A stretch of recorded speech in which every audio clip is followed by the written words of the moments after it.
Hello friends, welcome back. Today we are going to learn something very important for exams like UPSC, SSC and also for general knowledge, the schedules of the Indian Constitution.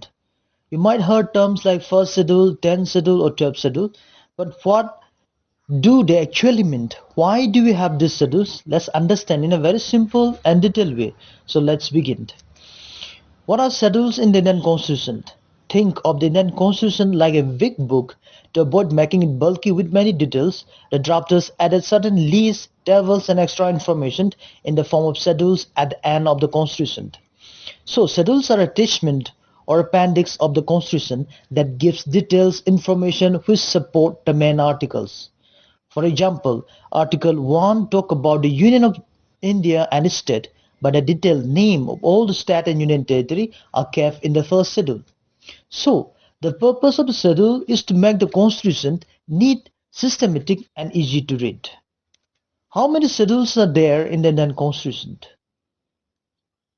Originally, in 1950, our constitution had 8 schedules. Over time, through constitutional amendment, more schedules were added.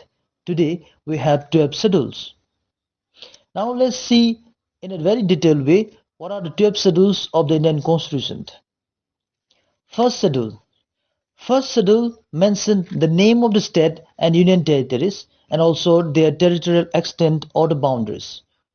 If a new state is formed, these schedules get updated because it contains the territorial boundary of the state and the name of the state. Second schedule. Second schedule deals with the salary allowance and privilege of important constitutional positions like president, governors, speaker, deputy speaker of the Lok Sabha or state assemblies, chairman and deputy chairman of Rajya Sabha or legislative council, Supreme Court and High Court judges, controller and auditor general, etc. Third schedule. The third schedule contains the oath and affirmation for union and state ministers, MPs, MLAs, judges of the Supreme Court and High Court, controller and auditor general, governors, etc. Fourth schedule. The fourth schedule of the Indian Constitution deals with the allocation of seats in Rajya Sabha to the state and union territories. Fifth schedule. The fifth schedule deals on the administration and control of scheduled areas and scheduled tribes, except in Northeast India. Here, President can declare certain area as scheduled area. Under this schedule, Governor also given special power for tribal welfare. Six schedules. Sixth schedule deals with the tribal area in Northeast India. States like Assam, Tripura, Meghalaya, Mizoram are included in this sixth schedule. Manipur is not a part of this sixth schedule. So we can remember like ATM square, A for Assam, T for Tripura, double M square, that is M square, Meghalaya, and another is Mizoram. So under this sixth schedule, it provides autonomous district council with legislative, executive and judicial powers. Seventh schedule.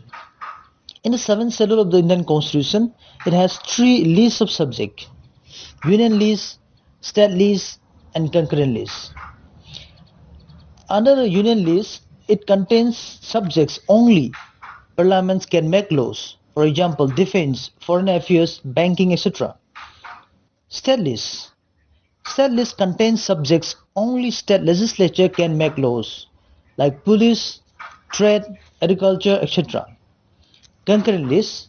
In this list, both the union and the state can make laws, for example, education, forest, marriage laws, etc. The union list currently has 100 subjects, the state list has 61 subjects and the concurrent list has 52 subjects. This list outlined in the 7th schedule of the Indian Constitution divide legislative powers between the union and the state, with the concurrent list allowing for legislation by both the center and the state. Here comes the 8th schedules. 8th schedule of the Indian Constitution deals with the official language recognized by the Constitution. Originally, we have only 14 languages. Now, we have 22 languages. Languages like Hindi, English, Bengali, Tamil, Manipuri, Bodo are in the official language. 9th schedule. The 9th schedule of the Indian Constitution was added by the First Amendment 1951. Law put in the schedules are protected from judicial review, mainly land reform and agrarian law. But in 2007, I.R. Cole case, Supreme Court says laws in this 9 schedules are not fully immune. They can still be reviewed if they violated basic structure. 10th schedule. 10th schedule of the Indian Constitution, also known as Anti-Defection Law, was added by the 52nd Amendment 1985. It deals with the disqualification of MPs, MLAs on the ground of defection, that is, changing of political parties. 11th schedule. 11th schedule of the Indian Constitution was added by the 73rd Amendment 1992. It contains 29 subjects related to Panchayati Raj institutions like rural development, poverty alleviation, agriculture, etc. 12th schedule. 12th schedule of the Indian Constitution was added by the 74th Constitutional Amendment 1992.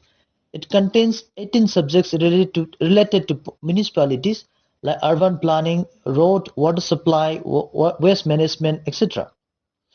Now let's do a quick recap in one line each of the schedules that we have learned above.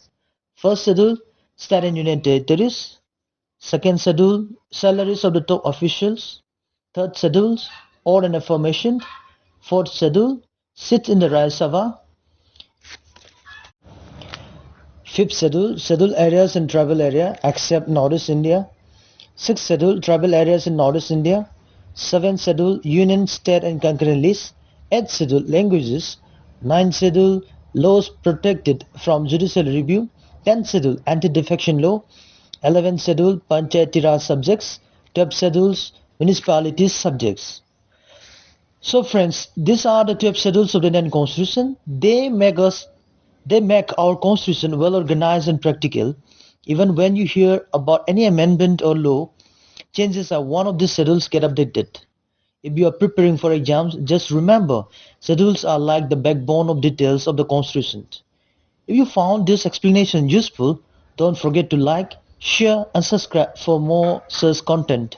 See you in the next video. Thank you very much. Thank you.